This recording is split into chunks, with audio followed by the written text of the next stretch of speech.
Funding for Decibel is provided by Texas Mutual Insurance.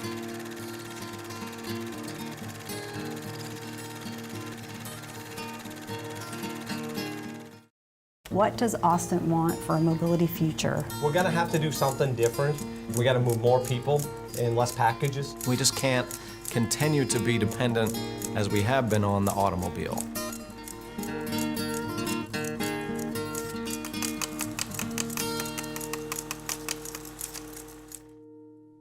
Good evening, I'm Judy Maggio. Tonight on Decibel, Austin in transit. From improved roads to buses and trains, to the much maligned newest mode of transportation. People get all these things and they just lose all sense of traffic safety, any personal safety, the whole bit. On your marks, get set, go! Plus, see who wins our almost amazing race during rush hour. We invite you to park here for the next half hour as our Decibel team navigates Austin's mobility problems and potential solutions down the road.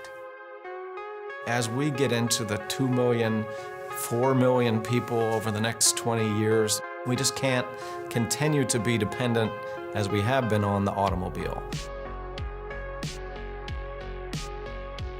You're looking at Austin's Achilles heel. We are now the most congested city in Texas, but we didn't arrive here overnight.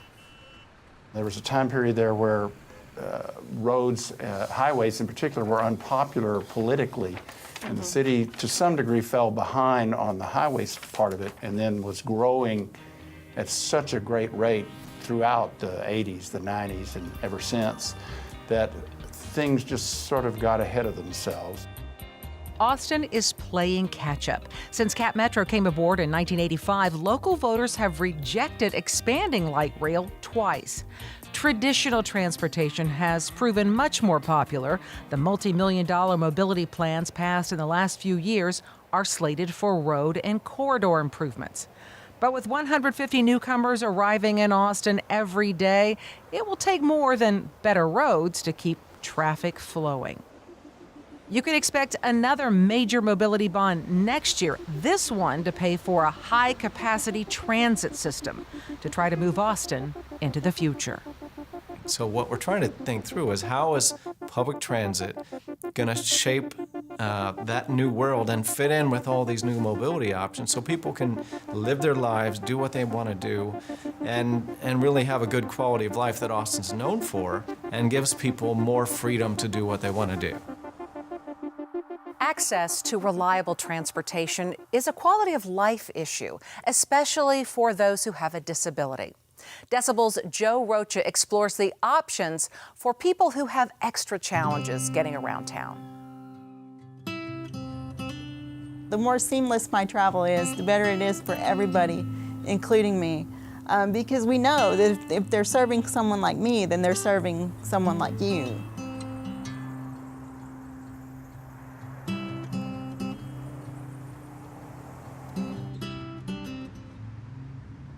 Transportation was the first issue that we organized around as an organization.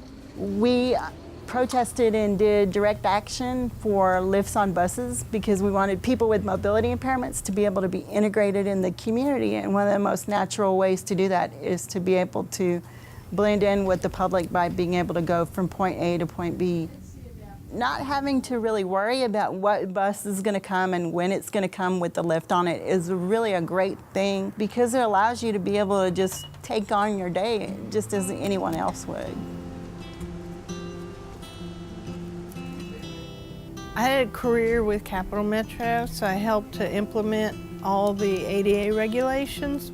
We were getting buses before lifts were even required. We were getting lifts on them. Because of the pressure and the voice and the demands of ADAPT in the community. CAPMETRO in Austin, Texas became the first city to become 100% lift equipped or wheelchair accessible as a transit authority in the state of Texas in 1993.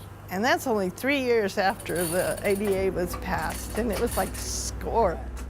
While Adaptive Texas advocates for folks on the main line and other forms of transportation, many Austinites utilize CAPMETRO access. we caught up with Adria Diaz, a 30-something hip-hop journalist. She joined the CAPMETRO Community Advisory Board in order to extend hours for access users. The latest I could stay out was 12 midnight, and I would ask DJs, rappers, whatever, promoters, whoever, to take me home. Can I ask real quick? Metro Access would always say that the night bus or that any bus runs parallel to the paratransit service. So I would argue, well, why am I not getting that same privilege? I started going to the meetings when I found out about them because I wanted that change, and I got it. I'm the only young person there. So for a while, I feel like I was really, one of the only ones that they would pick up late night. But now that I think word's starting to get around, a lot more people use the service. I want to see 24-hour service. I want to see Sunday hours extended.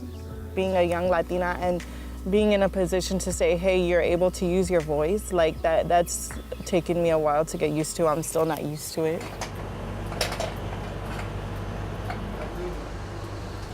The city has created 7,000 linear miles of sidewalk, and we're really proud that we were the tip of the spear on that, and fully realize that there's still a lot of work left to do.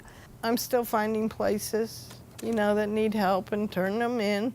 Where did this curb come from? That kind of thing. When the system is under strain, then it's usually disabled people that pay the price for that, by being left behind or something like that, like South by or the ACL Fest. But if we plan ahead of time and we allow for the proper types of transit to be out on the road, then people will be okay. The impact on people with disabilities, transportation, how big of a role it plays in it, and how much more people are integrated into our society. Now we're seeing a whole new generation of people who are used to seeing people with disabilities out in the community and doing things. Love them or hate them, scooters are here to stay. But take heart if you've had one too many close encounters with them. A first-of-its-kind study on injuries is laying the groundwork for regulations on riding electric scooters in Austin. They can come from any direction, the wrong way on the street, on the sidewalk, and they're going pretty fast. And so we kind of are afraid of them, and we also see behavior that frightens us for the people on them. So the scooter thing has got, is it out of hand now? Forrest Priest and Linda Ball love living downtown. Most days they ditch the car and walk everywhere. But about a year ago, a new challenge to their relaxed, retired lifestyle rolled into town.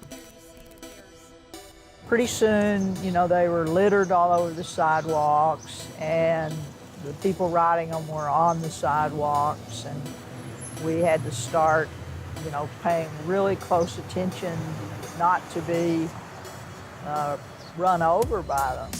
After several close encounters, Forrest and Linda were forced to change their routine.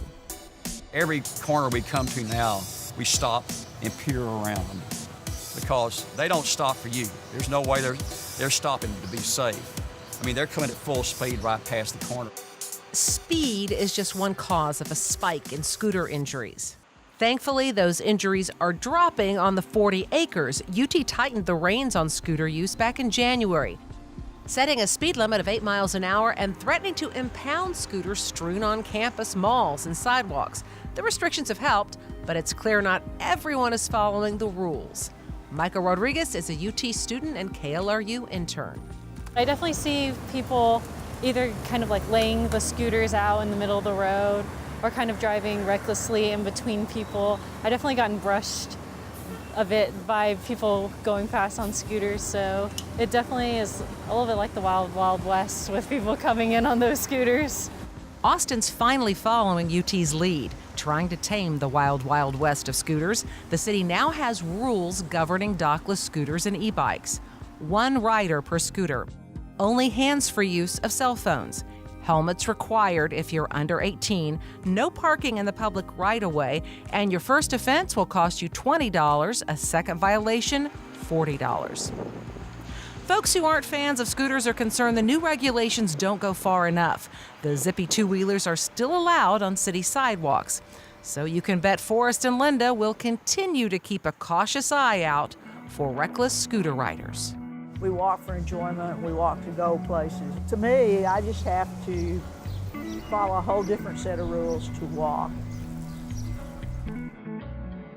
While we're still in the Wild West phase of scooters, Austin's considered a bike-friendly city. But safety is still a big concern. Blair Waltman-Alexan talked with lifelong cyclists about local changes they'd like to see and introduces us to a group helping kids learn how to stay safe on two wheels. I can't thank all of you enough for being here today. This is such an important ride. Bike to Work Month is full of events, but one in particular honors those who can't ride anymore. This year, we've lost Tony Diaz in January. We lost Jessica Sadhoff in March. These are not things that we should just accept as inevitable. We should be pissed. The Ride of Silence is an annual event. It provides an opportunity for those of us who ride bikes to demonstrate the need for safe infrastructure in order that we don't lose more lives. Katie De Hoyos is a mobility advocate. There are 7 more fatalities at this time this year than there were this time last year. Knowing a third of those are people who are walking, 2 of them people riding bikes. 1 person was an individual on an e-scooter. It really makes me wonder, is enough being done? Austin has its fair share of crashes. Anique Baudet is an assistant director at the Austin Transportation Department. Bicycling is very important to Austin's future. As we double our population every 20 years, we need to double, if not triple, if not quadruple, how we get around on modes other than driving alone. And overall, if we lower vehicular miles traveled, that's the #1 way that we also improve safety. The city is also working on the Bicycle Master Plan, which would add more protected bike lanes, and the Vision Zero Plan, which aims to end traffic deaths by 2025. And yet, we still have white paint as bike lanes. But advocates say progress isn't happening fast enough. It's not just an Austin problem. The death of a bike advocate in D.C. prompted cyclists across the country to embrace the Red Cup project. When he was killed, a number of people suggested the Red Cup Challenge as a way to demonstrate the insufficiency of a stripe of white paint to be considered a bike lane. I went and purchased some cups and I placed them along the white line. It's such a visceral experience when you hear that crunch of the cups, because it does represent real human lives that are lost. Give one to Travis. I need one. We're gonna have to readjust everybody's helmets. Some local groups are taking the initiative to teach bike safety, and one group in particular is focusing on teaching young riders the rules of the road. Teacher Bobby Sandoval has teamed up with the DeSalo Cycling Initiative to form a bike club at her school. I have always been a cyclist, and it's something I wanted to bring to my school. I just kind of reached out to the community, and they all pointed to DeSalo, and I was like, oh my gosh, we totally need them. And we are watching everybody around us. They provide instruction on safe riding. They provide an instructor to go out and practice with them, and we raise little commuting cyclists. It's a big transportation tool that our kids can use to get from A to B, and we don't want any more accidents to happen, so safety is definitely incorporated throughout all of our classes. I think it's important to build a good community relationship with cyclists. Our kids are going to end up kid cyclists that are out there, and we want our kids to know that it's safe, and we want our community to know, hey, they're out there and you need to be careful. Here's a burning question with no clear-cut answer. What's the quickest way to get around town? 5 of our KLRU colleagues braved Austin during rush hour, all on different modes of transportation, to find out. It's a race you could almost call amazing. It's one of the most contentious debates dividing Austin today. What is the best way to get around town? 4 volunteers and 1 person settling a bet agreed to race through Austin using different modes of transportation to find out which is the fastest way to get around downtown. It is the almost amazing race. Contestants will start here at the KLRU studios and make their way to Joe's Coffee on South Congress. They'll travel via bike, bus, car, scooter, and on foot. First up from the Decibel crew is Angela Maldonado. I will be driving my personal vehicle today. If I have any edge, it's because I'm pretty familiar with the streets in the area. Next, here only a little bit against his will, is Joey Reyes. I have been voluntold that I am riding the electric dockless scooter. I'm not a huge fan of the scooters at the moment. I think they're kind of an eyesore. I think there's accessibility issues when they block the sidewalks and ramps. Not a huge fan, to be honest with you. I'm open to change my mind. Volunteering her foot speed is Jessica Weingartner. I'm going to be running. I felt like Judy and company weren't giving enough credence to the power of the foot. Prepped with a book and a bus pass, it's SciTech producer Samantha Guzman. I'm gonna be taking the bus. I don't know if I'm gonna win, but I do think my form of transportation will be the least stressful. And finally, we have Mark Morrow, avid cyclist, co-creator of the show Strangetown, and the man favored to win. As a cyclist, I am rooting for Mark. I'm gonna go with the bike. I think Mark on the bike. I think I'm either gonna come in first place or second place. It really depends on today's traffic and how quick Joey is on that scooter. Hey, are we ready? Yeah. All right, on your marks, get set, go. Sabotage. Scary UT parking. This thing is really slow. Waiting to cross.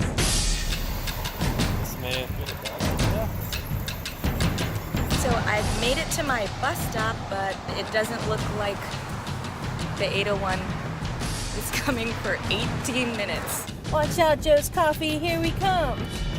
Okay, all of our competitors have officially started their run.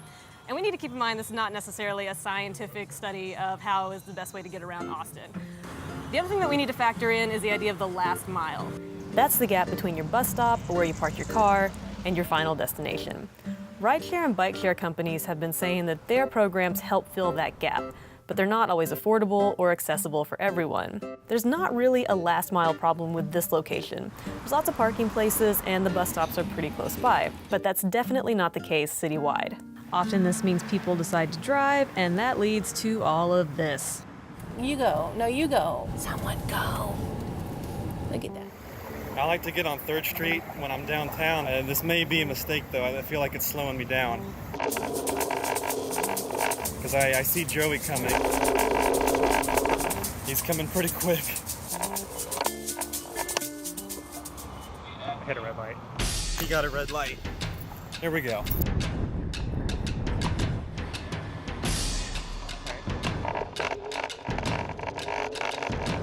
This is probably my least favorite part here.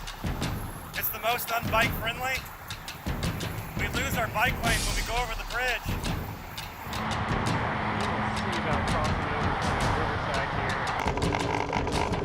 We're almost there.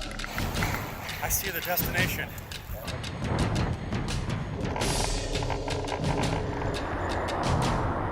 We already have our first winner. Already won! And you did this in like 15 minutes. Close to. That is impressive. Thank you. Joey is right there. Joey is literally moments away. I knew that the scooter was going to be really close. You knew he would win. Good job. You did great. I think every mode of transportation around Austin has its positives and its negatives. I really like bicycling because essentially it's free. You buy the bike. I understand that it's not for everyone. It's a physical challenge, but I recommend that anyone that can do it should. The scooter was cool. Pretty impressed that I made it here as quickly as I did. But I mean, to me, again, like if you're using it every single day, it kind of becomes a cost-effective thing where like, how much are you spending in the long run versus if you would just buy a bike. Oh, that's Jessica, are you kidding me? Oh, I'm very supportive of her. But you're going all of these lights, but she's already down there. That's so fast. What?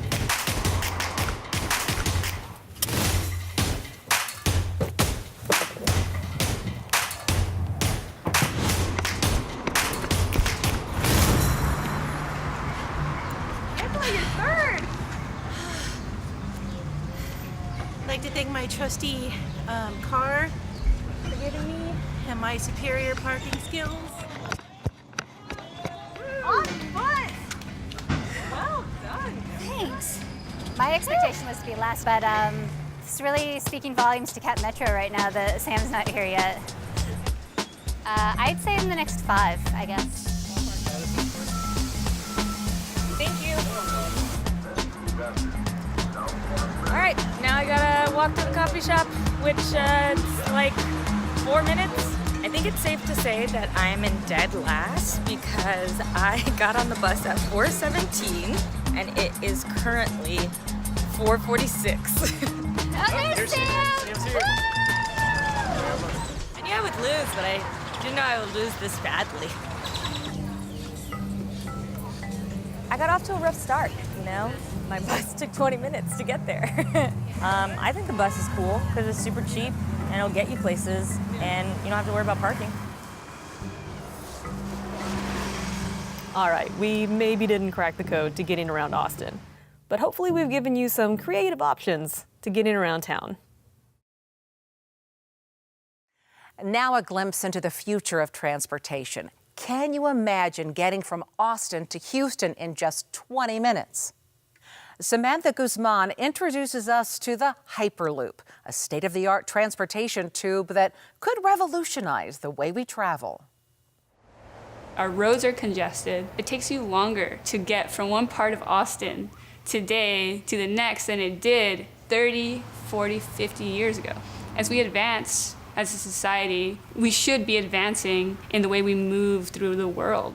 The Hyperloop is this proposed mode of transportation, and it's not this idea that's completely out of thin air. It takes ideas and innovations that we've made with boats, planes, trains, and cars to create this levitating vehicle that would travel within a network of tubes that are above or below ground, and these tubes would be connecting major cities. Strap it down more. When I was a student, I became passionate about transportation, and I realized that there were a lot of issues with current models, with high CO2 emissions being recorded every year, with very high costs and not so much accessibility. And during this time, I found this group of like-minded people who also were really passionate about transportation. And we decided to get together and build a vehicle for the Hyperloop Pod competition that was just announced that year, which was 2015. We were able to test our air levitation-based vehicle, and we actually won like the first innovation award for the air levitation vehicle in which we built. Testing this vehicle at SpaceX and proving that it worked inside of like the vacuum Hyperloop system. That means that one day this system that uses air can move heavy goods and people through the Hyperloop. Currently, the most popular method and the most proven method is magnetic levitation-based systems. So essentially, air levitation is like uncharted territory because there aren't any air levitation systems currently used to move people and goods anywhere. Air levitation is very similar to air hockey, except inverted. So if you can imagine blowing air through a little frisbee-sized object, enough to lift it up and there's a little air cushion below it, we have technology that with that frisbee, a single device can lift around 3,000 pounds using a very small amount of air pressure, 50 psi. The ultimate goal is to move people between cities as fast or faster than a plane. So an example, if you wanted to go from Austin to Dallas, that could take 20 minutes. Texas would be a great place for the Hyperloop to be built because we have a lot of land here and we have a lot of need in order to connect our state. And if we had a system like the Hyperloop in place, then maybe having your family live in Houston wouldn't change the fact that you would only see them ever so often. Like maybe if the Hyperloop existed, we would be able to work anywhere, live anywhere, and be anywhere. If you make it easier to move things and people around, what amazing things economies can do with it. Similar to information.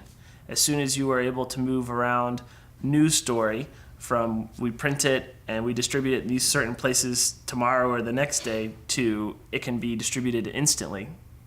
The amazing things that the world has done with that. I can't even imagine what a similar reaction will be when it comes to moving goods and people. We have extended stories and more information on transportation on our Decibel ATX Facebook page and YouTube channel. We hope you enjoyed this episode of Decibel. However you choose to get around town, do it safely. Thanks so much for sharing part of your evening with us. Good night.